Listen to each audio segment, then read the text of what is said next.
मुझे विश्वास है आप सूर्य को अर्घ देना प्रारंभ करिए।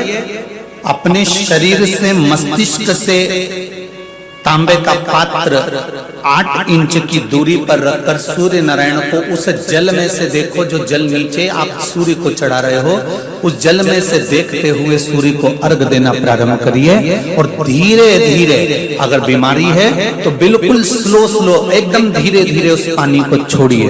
और पानी को छोड़ने के बाद आप बाबा का केवल सूर्य की आराधना, सूर्य को जल देना प्रारंभ कर दीजिए। 15 से 20 दिन कर कर देखो, धीरे धीरे शुगर और बीपी लेवल में आना प्रारंभ हो जाएगी। अर्घ तो दो, 15 दिन, 20 दिन, 1 महीना, 2 महीना, तुम्हें लगे किसी और वाला हमारा झूठ बोल रहा है, मत देना, तुम्हारे हाथ। शिव साधना का जो सर्वप्रथम फल है वो नेत्रों को प्राप्त हो। इसलिए जो श्री शिवाय नमस्तुभ्यम जपता है, पंचाक्षर मंत्र नमः शिवाय जपता है, या षडाक्षर मंत्र ओम नमः शिवाय जपता है, या शिवजी के मंदिर में जाकर 1 लोटा जल चढ़ाता है, श्री शिवाय नमस्तुभ्यम का उच्चारण जो दिन भर में कम से कम 11 बार 21 बार भी अपनी जिह्वा से कर लेता है, तो कहा उसके नेत्र सिद्ध होते चले जाते हैं। उसकी दृष्टि पड़ने से भी जीव का कल्याण हो जाता है, मात्र दृष्टि। कई बेटियां कहती हैं क्या मेरी सरकारी नौकरी लगेगी? हम उनसे पूछते हैं तुम सरकारी नौकरी करोगे? हाँ। लगेगी? हाँ।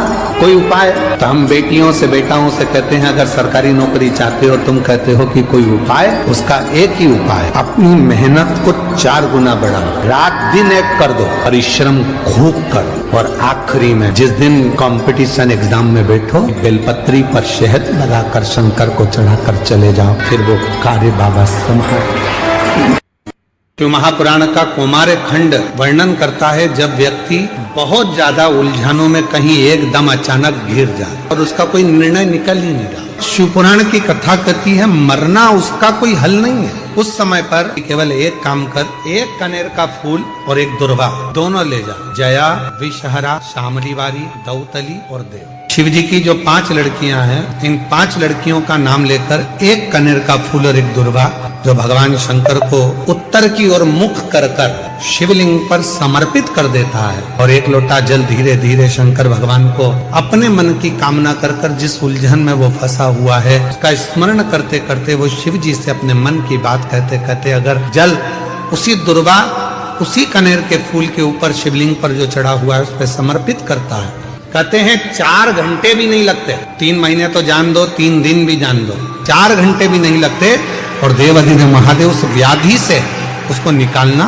प्रारंभ कर। ये सुंदर बात है महाराज। सूर्य नारायण भगवान को जब जल चढ़ाया जाता है, को जल चढ़ाते समय, और न चांदी का, न स्टील का, न लोहे का, न प्लास्टिक का, न कांच का, न सोने का कोई बर्तन, न कांसे का, न एल्युमिनियम का, न पीतल का, केवल एक पात्र होना चाहिए, वो है तांबे का। काय का पात्र होना चाहिए? तांबे का पात्र। और सूर्य नारायण भगवान को जब 8 इंच ऊपर तुम्हारा हस्त है, और जब हम सूर्य को जल चढ़ा रहे हैं, कैसे जल चढ़ाना है वो भी समझ लीजिए। अगर कोई कैंसर का मरीज है, जिसके चेस्ट में कैंसर आ गया हो, लेफ्ट में, राइट में कहीं पर कैंसर आ गया हो, या कोई गठान आ गई हो, तो महाराज आप जल चढ़ाते समय उस जल की धार को सूर्य भगवान को जब चढ़ा रहे हो तो धार आपकी गठान की ओर जाना चाहिए, जिससे सूर्य की किरण उस जल में से आपके उस स्थान पर पड़े, उस जगह पर पड़े जहां पर गठान है। महाराज आप लगातार जल तो चढ़ाना चालू करो, अच्छे डॉक्टर फेल हो जाएंगे और कह देंगे गठान ठीक हो गई।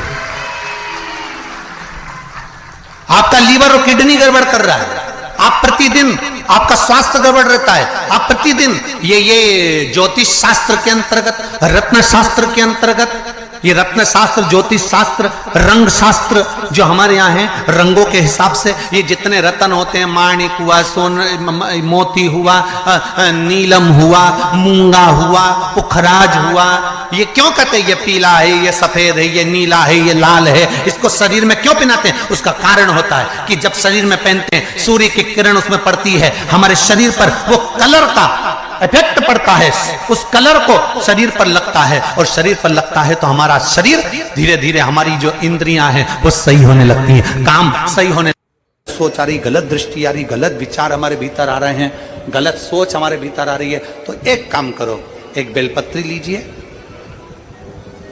सावधानी से समझ लेना, एक बेलपत्र लीजिए और उस बेलपत्र की ये जो दो डंडी है और एक बीच की डंडी है, इसके मध्य की जो जगह है, चैनल वाले अगर दिखा रहे होंगे तो आप लोगों के स्मरण में होगा, बीच की पत्ती और ये दो पत्ती के बीच में जो जगह होती है, इस बीच वाली जगह पर पीला चंदन पूरे तरह से उसका लेपन कर लीजिए, पूरे तरह से पूरी चंदन से लेपन कर लो बीच की जगह को, बीच वाली पत्ती, दो पत्ती, उसके बीच की जो जगह है उसमें पीले चंदन का लेपन कर लीजिए। हफ्ते में एक बार आप करोगे, आपको दूसरे हफ्ते में मालूम पड़ जाएगा कि आपके अंदर की गलत सोच समाप्त हुई कि नहीं, गलत विचार समाप्त हुआ कि नहीं हुआ। चंदन का लेपन करिए, उस चंदन के लेपन को कर कर किसी भी शिवालय में, अगर शंकर के मंदिर नहीं जा सकते हो तो अपने घर में जो शिवलिंग हो वहां, उस शिवलिंग पर आप उसको समर्पित कर दो, तुम्हारी मर्जी पड़े जैसी चढ़ा दो, बस शंकर के शिवलिंग पर चढ़ा दो। कुछ देर मंदिर में हो तो नंदी के पीछे, अगर मंदिर में हो तो नंदी के पीछे, और घर में हो तो किसी भी स्थान पर सुख आसन लगाकर, सुख आसन मतलब जैसे हम बैठे हैं पालकी लगाकर, दोनों सुखासन मतलब आराम से बैठकर, सुखासन लगाकर, और अपनी सीधी साइड की नासिका को बंद करना है और उल्टी नासिका से श्वास लेना है। 1 से 1.5 मिनट तक श्वास लेना प्रारंभ करो। अपने शरीर में एक चंद्र नाड़ी होती है, भगवान शंकर ने जब चंद्र की काया समाप्त करा था, भगवान शंकर ने जब चंद्र की काया का रोग समाप्त करा था तो चंद्र ने हाथ जोड़कर कहा था कि मेरी काया का रोग आपने समाप्त कर दिया महादेव, मेरे लिए आज्ञा करो, मैं क्या करूं। शंकर भगवान ने कहा चंद्रदेव तुम मेरे मस्तक पर धारण रहना, और संसार के जितने भी मनुष्य हैं, इन मनुष्य के अंदर चंद्र नाड़ी में तुम विराजमान रहना। सुनो चंद्रदेव, जब मनुष्य गलत विचार करे, गलत सोच करे, गलत दृष्टि रखे, उस समय पर अगर तुम्हारी चंद्र नाड़ी प्रबल हो जाए तो उसकी बुद्धि में से गलत विचार समाप्त हो जाए, गलत विचार समाप्त हो। एक बेलपत्र लेना है, बीच वाली जगह में चंदन लगाकर शंकर जी को समर्पित करना है। घर हो, मंदिर हो, कम से कम 1.5 से 2 मिनट तक नासिका को बंद कर कर सीधे साइड की नासिका को बंद करना है, उल्टे साइड की नासिका से ही श्वास लेना है और छोड़ना है, फिर लेना है, फिर छोड़ना है, फिर लेना है, फिर छोड़ना है। 1.5 मिनट 2 मिनट तक आप करते रहिए। एक ही नासिका, इस नासिका को बंद ही रखना है, राइट को, लेफ्ट को खोल कर रखिए, और उसमें चंद्र नाड़ी जब ना हो गया, गलत विचार, गलत सोच, गलत दृष्टि, आज के जमाने में हर व्यक्ति गलत सोच को अपनी बुद्धि में भर रहा है। उसका कारण है उसकी चंद्र नाड़ी प्रबल नहीं हो पा रही है। चंद्र नाड़ी को सक्रिय करने का प्रयास करिए। श्री राम शिव महापुराण की कथा जो चल रही है, अवध में राम जी विराजमान होने वाले हैं, उसकी प्रतिष्ठा उत्सव के अवसर पर उसको अच्छे से समझ। 3 जगह स्पर्श करने का फल क्या? एक, जहां से जलाधारी से पानी बहता है, जो गणेश और कार्तिकेय का स्थान है, उधर हम दबाते हैं, स्पर्श करते हैं, एक वो स्थान। दूसरा, बीच में जो अशोक सुंदरी की जगह है वहां स्पर्श करते हैं। और तीसरा, जो गोल जलाधारी का जो भाग गोल है हम उसका स्पर्श करते हैं। ये 3 जगह अब उसको समझेंगे। 3 जगह स्पर्श का महत्व समझेंगे। डॉक्टर ने कह दिया कि तुम्हारे गर्भ में जो बच्चा है उसके हृदय में छेद है, तुम्हारे गर्भ में जो बच्चा है इसकी धड़कन नहीं आई है, तुम्हारे गर्भ में जो बच्चा है वो मानसिक विकलांग लगता है, तुम्हारे गर्भ में जो बच्चा है सोनोग्राफी करने के बाद में, अल्ट्रासाउंड करने के बाद में कोई डॉक्टर कहे कि तुम्हारा बच्चा ऐसा है, उस समय पर तुम्हें एक प्रतिक्रिया प्रारंभ करना चाहिए। शिव जी को जब जल चढ़ाने के लिए जाओ, जल चढ़ाने के बाद में जो जी चरण है जहां से पानी बहता है वहां दोनों साइड बैठकर उस चरण को कम से कम 5 से 7 बार दबाना चाहिए और दबाने के बाद उस हाथ का स्पर्श अपने उदर पर करना चाहिए और श्री शिवाय नमस्तुभ्यम या ओम नमः शिवाय या नमः शिवाय या महामृत्युंजय मंत्र का स्मरण कर लेना चाहिए। 15 दिन के बाद वापस जांच कराओ, डॉक्टर खुद कहेगा कि अब तुम्हारा बच्चा स्वस्थ है, तुम्हारे गर्भ में जो बच्चा है वो स्वस्थ है।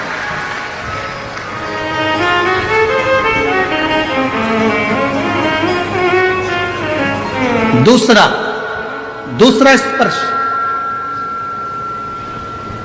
शिवलिंग, जलाधारी, दोनों चरण, बीच में अशोक सुंदरी। दूसरा स्पर्श अशोक सुंदरी का। किसी लड़के की उम्र, किसी लड़की की उम्र 35 साल हो गई, 40 साल हो गई, 25 साल हो गई, 30 साल हो गई, विवाह का कोई योग नहीं बन रहा। ज्योतिष आचार्यों ने कहा मंगल है, शनि है, पर ये राहु है, केतु है, सब बोल दिया। आप अपना जल चढ़ाओ महादेव को, जो लड़का लड़की है वो जल चढ़ाए, बेलपत्री का स्पर्श अशोक सुंदरी वाली जगह पर कर कर शिव जी को चढ़ाए और 2 मिनट उस अशोक सुंदरी की जगह का स्पर्श कर कर अपने मन की बात श्री शिवाय नमस्तुभ्यम कहकर या पंचाक्षर या षडाक्षर मंत्र कहकर उस स्थान का स्पर्श कर कर बाबा से विनती करें। 3 से 4 महीने में संबंध जमेगा ही, ये निश्चित है। स्पर्श उस अशोक सुंदरी वाली जगह का होना चाहिए। स्पर्श। तीसरा स्थान, शिवलिंग का तीसरा स्थान है जलाधारी, पार्वती जी की कटी, पार्वती जी का हस्त कमल, गोल भाग। हृदय रोग हो, हार्ट अटैक के लिए बोल दिया, बाईपास कराने का बोल दिया, छल्ला डालने का बोल दिया, कोई पाइप डालने का बोल दिया, कोई एक्सीडेंट का योग बन गया, कोई ऐसा योग बन गया, कोई व्यक्ति मंदिर तक भी नहीं पहुंच रहा है, आप अगर जल चढ़ाकर उस व्यक्ति का नाम स्मरण, गोत्र स्मरण कर कर इस गोल भाग पर अगर अपने हाथ का स्पर्श करेंगे, उसको दबाएंगे और दबाकर बाबा से श्री शिवाय नमस्तुभ्यम कहकर अपने मन की बात कहेंगे, आपको लगभग 1 से 2 घंटे में जवाब मिलेगा कि वो व्यक्ति अब ठीक होना प्रारंभ हुआ। ये 3 स्थान है, 3 स्थान। गीता में एक ही अंतर आता है। एक दिन चिता ने चिंता से कहा कि तू भी जलाती है और मैं भी जलाती हूं। चिता चिंता से कह रही है कि तू भी जलाती है और मैं भी जलाती हूं, तू जीते जी जलाती है और मैं मरने के बाद जलाती हूं।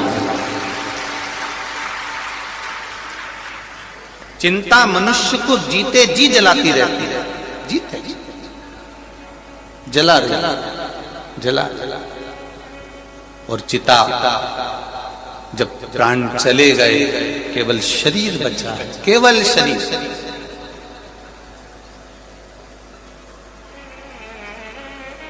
तब इस शरीर को ले जाकर वहां जला दिया। चिंता और चिता में एक ही अंतर भारी है कि चिंता मनुष्य को जीते जी जला देती है और चिता मरने के बाद जला देती है। पर यदि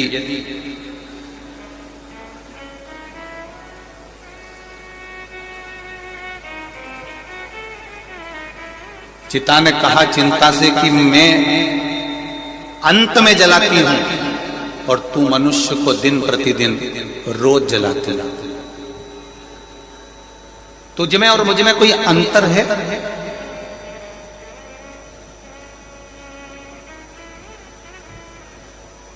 चिता कह रही है चिंता से, तुझ में और मुझ में कोई अंतर है?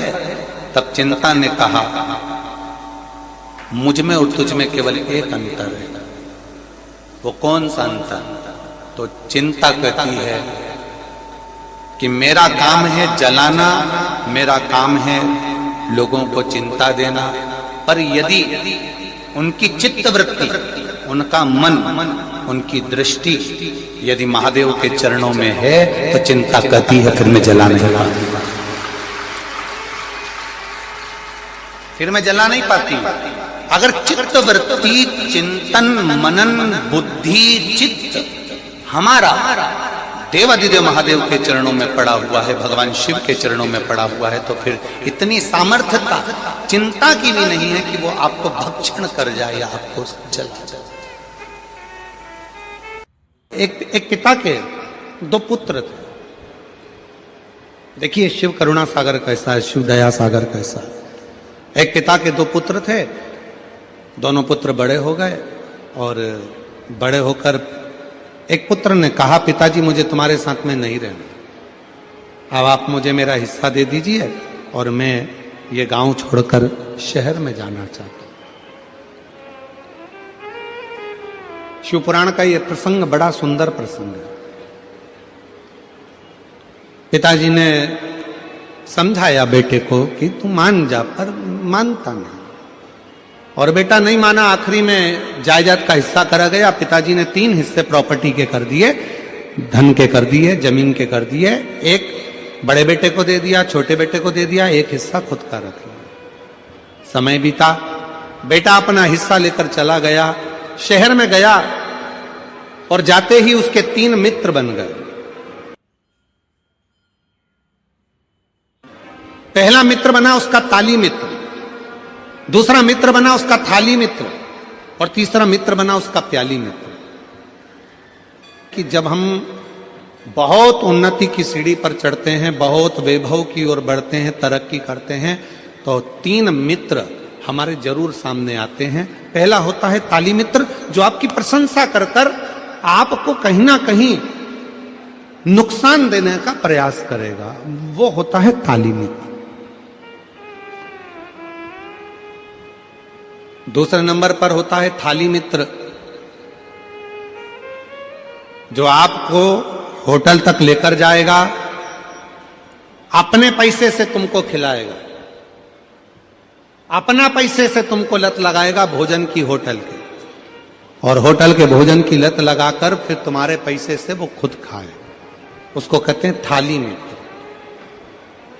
और तीसरे नंबर पर है प्याली मित्र, आपको पीना याद नहीं है पर वो अपने पैसे से तुम्हें मय खाने में ले जाकर कहीं ना कहीं गलत दुकान पर ले जाकर आपको पीने की आदत डलवाएगा। इसलिए शिव पुराण की कथा कहती है 3 मित्रों से बचने का प्रयास करना। पहला ताली मित्र, दूसरे नंबर पर बोलते जाओ जम के थाली मित्र, और तीसरे नंबर पर प्याली मित्र। ये 3 मित्र बर्बादी की ओर लेकर जाते। जब पिता ने हिस्सा दे दिया और हिस्सा प्राप्त होने के बाद बेटा शहर में चला गया। बेटा शहर में गया, शहर में जाकर उसके 3 मित्र बन गए, जिन्होंने उसको उसका धन देखा, वैभव देखा, पैसा देखा, खूब सारा धन देखकर 3 मित्र बने और वो तीनों मित्रों ने साथ में रहना प्रारंभ करा और रहते रहते रहते रहते एक दिन उसको बर्बादी के सिरे पर लाकर छोड़ दिया। बर्बादी के सिरे। मेरी जीजियों, मेरे जीजाओं, मेरी बेटियों, बेटाओं, मेरे बुजुर्ग माँ बाप, एक बात का स्मरण अपनी जिंदगी में रखना, पिलाने वाले बहुत मिलेंगे पर संभालने वाला नहीं मिलेगा।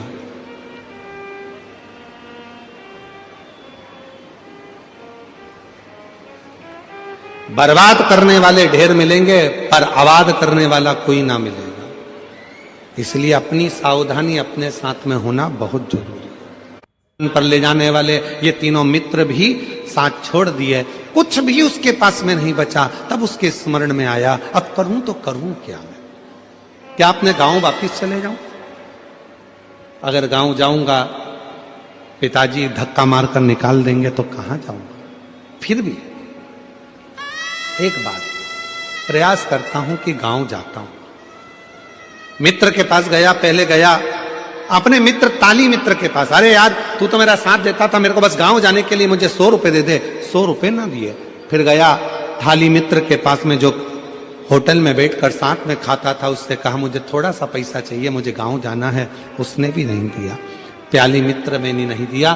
तब अकेला पैदल पैदल पैदल पैदल अपने गांव पर जा रहा, पैदल पैदल। और जब गया देखा पिताजी खेत में काम कर रहे थे, खेत में काम कर रहे। देखा काम करते करते पिताजी का ध्यान गया अपने बेटे पर, और बेटे पर जो ध्यान गया तो पिताजी ने बाहें फैला ली, और जैसे ही बाहें फैलाई बेटा दौड़ कर गया और पिता के गले लग गया। पिता के जैसे ही गले लगा तो बेटा रोकर, झटक कर रोकर कहता है, पिताजी मैंने पूरा धन बर्बाद कर दिया, पूरा पैसा मेरे दोस्तों ने खा लिया, सब कुछ में बर्बाद हो गया, सारे पैसे को मैंने गलत जगह पर लगा दिया, और तो भी आपने मुझे अपने गले से लगा लिया। पिताजी ने कहा बेटा धन चले गया कोई बात नहीं, संपदा चली गई कोई बात नहीं, पर तू तो मेरे पास में आ गया ना, चिंता मत कर, चिंता मत कर, तू मेरे नजदीक में है ना। जैसे एक पिता अपने पुत्र के लिए बाहें फैलाकर, हाथ फैलाकर खड़ा है, और कैसा भी पुत्र है उसको गले से लगा रहा है, उसी तरह मेरा शिव है, उसी तरह मेरा शंकर है, उसी तरह मेरा देव अधिदेव महादेव है, बाहें फैलाकर खड़ा है। जब दुख आए, तकलीफ आए, कष्ट की घड़ी हो, बहुत दुनिया ने धोखा दे दिया, ठोकर लग जाए, तब आखिरी में एक लोटा जल लेकर शिव के शिवालय तक पहुंचना प्रारंभ कर दो। मेरा बाबा तुमको गले लगाना प्रारंभ कर देगा अपने हृदय